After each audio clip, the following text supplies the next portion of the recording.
I've been known to break them. In fact, being a Catholic feminist theologian feels like a long journey of breaking rules. Perhaps that's why I struggle with today's gospel text, Matthew 5:17-37. In this text, we find Jesus in front of crowds and the disciples, talking to them about the law and the commandments.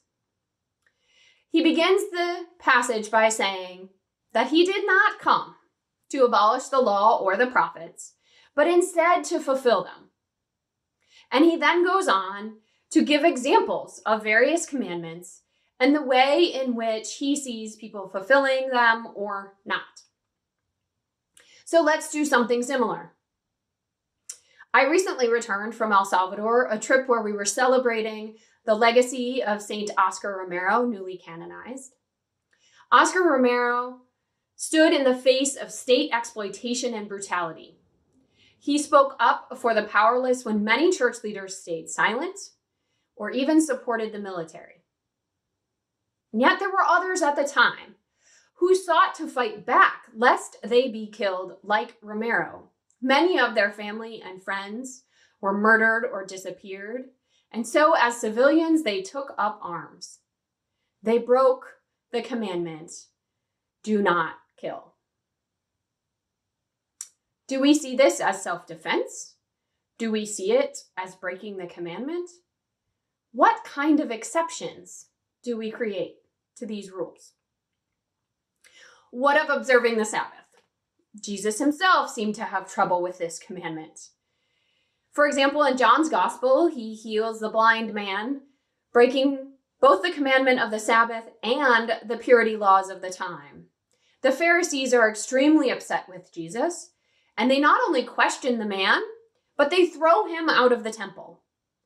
In response to the Pharisees, Jesus suggests that they are sinful for not seeing the real meaning of the law and the need for healing. What of lying? Jesus addresses this in Matthew 5, and the 8th commandment seems fairly unequivocal: do not lie. But there are many other biblical examples that suggest perhaps this is not as unequivocal as we think. There are biblical passages where God tells the prophets to lie in order to carry out their work in Exodus and 1 Samuel. There are figures like Rahab, who's rewarded after lying in order to hide the Israelites in Jericho.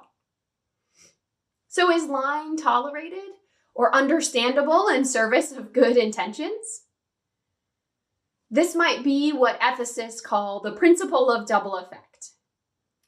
You didn't intend the lie, you intended the positive outcome of protecting the Israelites. And yet that doesn't quite get us around the fact that you do have to lie in order to get the second intention you have hoped for. I believe that Jesus is trying to help us understand a more comprehensive way of seeing the law, the prophets, and the commandments. He's not asking for a legalistic reading.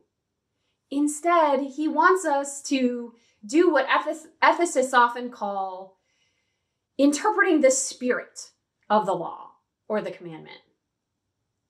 And he's clear that it is the religious authorities who are not the final arbiters and often incorrect in their interpretations. In fact, Jesus remarks in Matthew 5:20 that unless your righteousness surpasses that of the scribes and the Pharisees, you will not enter the kingdom of heaven. Jesus calls us to greater discernment, similar to Paul's call to the community in Corinth in our second reading for today. Paul instructs the community in Corinth to turn to the Spirit for wisdom, for understanding. And this reminds me of the famous words of Martin Luther King Jr. in his letter to a Birmingham jail, when he is criticized for breaking laws during his nonviolent protests against white racism. In his letter from a Birmingham jail, he writes, quote, "One may well ask, how can you advocate breaking some laws and obeying others? The answer lies in the fact that there are two types of laws, just and unjust. I would be the first to advocate obeying just laws. One has not only a legal but a moral responsibility. Conversely, one has a moral responsibility to disobey unjust laws.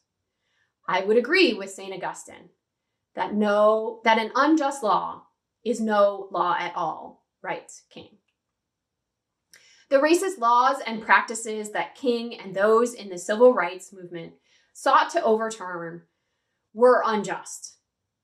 And throughout history, those with power have established and enforced laws, rules, even claimed they were following the commandments at the expense of the powerless.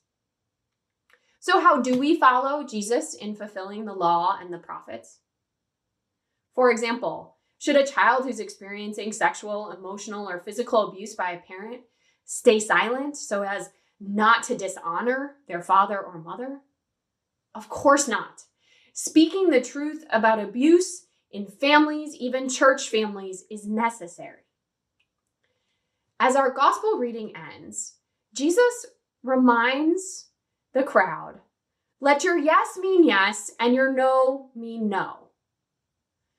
And we must also remember that ethics, rules, and commandments are not lived in philosophical abstraction. When we follow the law and the prophets, it's difficult work. Work that needs discernment, is open to the Spirit, and is guided by integrity. Even though we often fail to fulfill the law and the prophets, we must continue to strive toward that work with a spirit of love and welcome. As our gospel passage ends, Jesus continues in Matthew 5:38, reminding the crowd to love their neighbors and greet the stranger.